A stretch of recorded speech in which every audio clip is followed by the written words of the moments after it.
दोस्तों, मैं हूं नसीत अगाले और आप देख रहे हैं आज की न्यूज़। आज की न्यूज़ में आपका स्वागत है।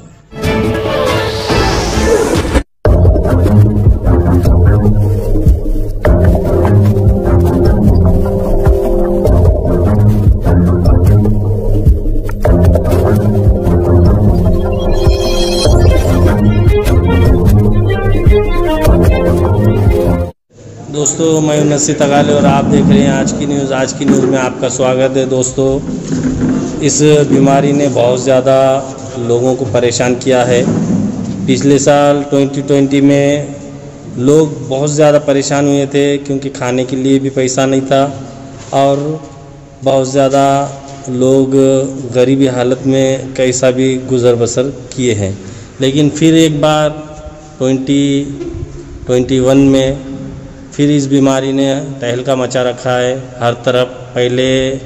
सबसे पहले पूरे हिंदुस्तान में महाराष्ट्र का नंबर आ रहा है और उसके बाद धीरे धीरे होते हुए हर स्टेट का नंबर आ रहा है। तो महाराष्ट्र सरकार की तरफ से लॉकडाउन का भी ऐलान किया गया था और ब्रेक द चेन भी उसका भी लॉकडाउन का ऐलान किया गया है और रात का कर्फ्यू का भी ऐलान किया गया है। तो दोस्तों, कहने का मतलब यही है कि आप सुरक्षित है तो देश सुरक्षित है।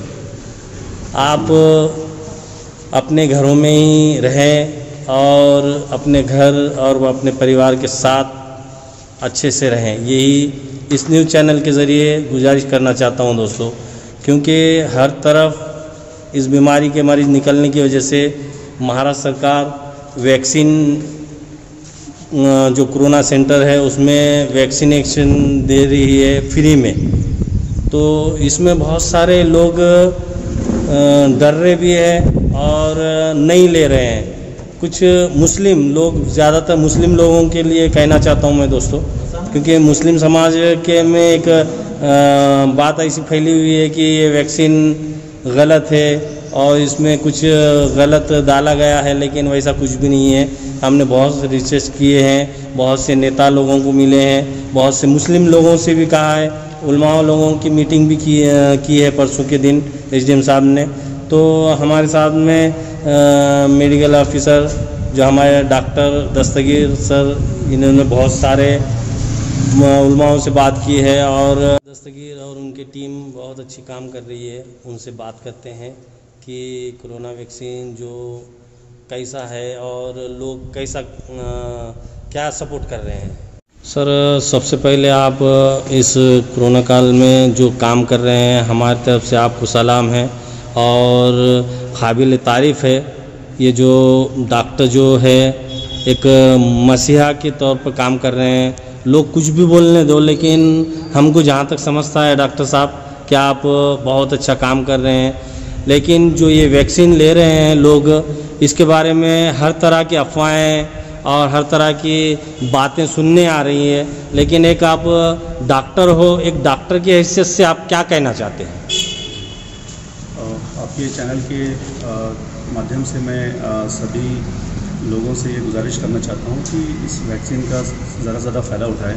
पूरी दुनिया पिछले साल 2020 में एक लॉकडाउन में बंद थी और पूरी दुनिया जिस चीज़ का इंतज़ार कर रही थी कि भाई एक चीज़ आ जाए, वो चीज़ है वैक्सीन, जिसे हम टीका बोलते हैं। जिस तरह से हम छोटे बच्चों को टीके दिए जाते हैं कि BCG का टीका है, कोरोना, और जैसे कि डोगरी का टीका है, पेंटा का टीका है, काली खांसी का टीका है। तो ये चीज़ें क्यों दी जाती है कि बच्चे को बीमारी ना हो। तो ये इम्यूनिटी बूस्ट करने के लिए टीका है। तो भाई जिस चीज़ का इंतज़ार पूरी जब दुनिया कर रही थी, जब वो टीका जब आपके पास, आपके गाँव में, आपके शहर में जब अवेलेबल हो गया, तो इसको लेके लोगों में बेदारी काफ़ी ज़्यादा होनी चाहिए थी। लोगों को चाहिए था कि उस टीके का ज़्यादा इस्तेमाल किया जाए। पर अफसोस की बात है कि 100 में से कुछ चंद लोगों ने इसको लेके कई गलतफहमियाँ फैला दी। गलतफहमियाँ कुछ ऐसे है जैसे कि लोग कुछ कहने लग गए कि भाई नहीं, इसके अंदर खिंजीर इसकी चर्बी मिलाई हुई है। तो देखिए, 6 महीने पहले ही वैक्सीन मैन्युफैक्चरिंग कंपनी ने बता दिया कि इसमें किसी तरह की खिंजीर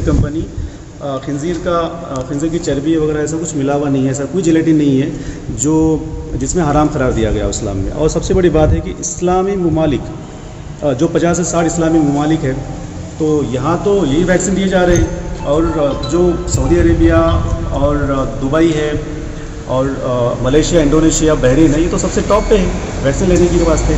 तो चाहिए कि ये चीज़ों की गलतफहमी में ना आए। और एक सबसे बड़ी बात है, और एक लोगों में गलतफहमी आ रही थी कि वैक्सीन लेने के बाद कहीं आप कोरोना पॉजिटिव तो नहीं हो जाएंगे।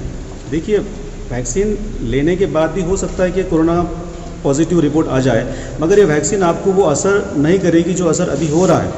जिस तरह से अभी लोग सीरियस हो रहे हैं, उनके आईसीयू में एडमिट करना पड़ रहा है, उन्हें ऑक्सीजन की ज़रूरत पड़ रही है, शायद इंशाल्लाह 99 to 100% ये नौबत नहीं आएगी। बस घर में बैठ के, यानी कि आपको वैसे आप इंशाल्लाह अच्छे हो जाएंगे।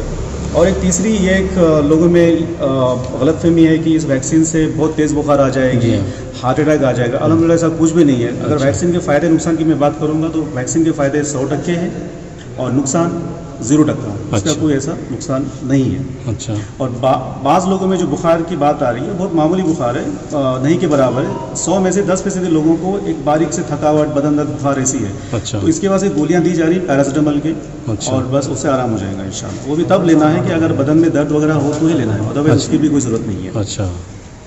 तो डॉक्टर साहब, ये जो वैक्सीन है तो ये हर एक को देना चाहिए क्या? जी।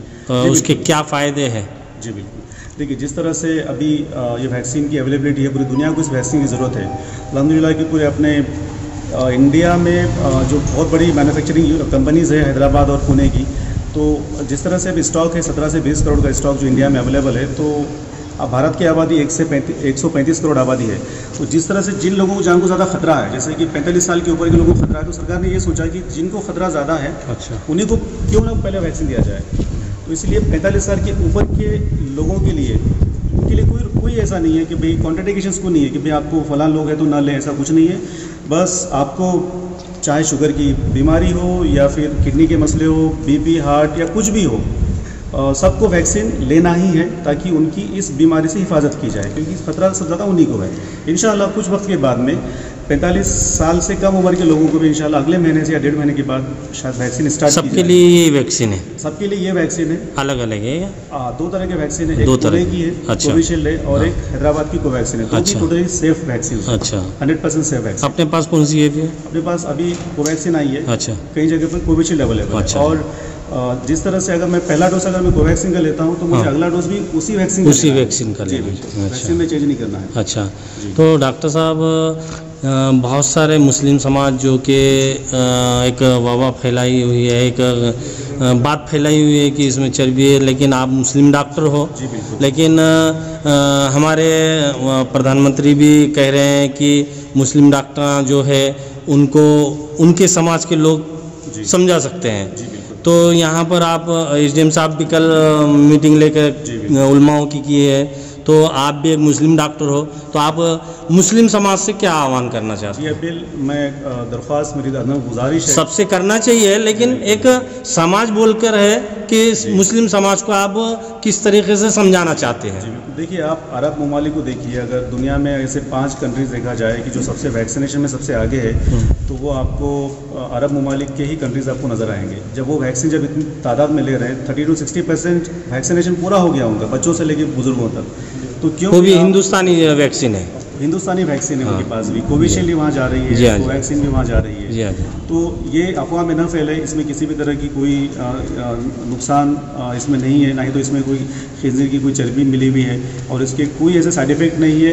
इसके जो भी है सिर्फ गुड इफेक्ट ही है इसके। आज कितने लोग आए थे? आज पहला दिन था इनाग्रेशन का इस्लामपुरा में, यहाँ पर किन्नौर शहर के। अच्छा। तो अल्हम्दुलिल्लाह यहाँ पे काफ़ी बड़े अपने जो अच्छे ओहदेदार, जैसे कि नाम हमारे ईसा खान साहब, शकील बड़गुजा, हबीब भाई, हबीब साहब, और आसिफ मौलाना साहब भी ले चुके हैं वैक्सीन। अच्छा। ज़हीर खान साहब। जी हाँ। तो काफ़ी अच्छा है। तो बस इंशाल्लाह ये उम्मीद की जा रही है कि इनको देख के काफ़ी लोग मुतासिर हो जाए और वैक्सीनेशन ज़्यादा ले जाए। Thank you.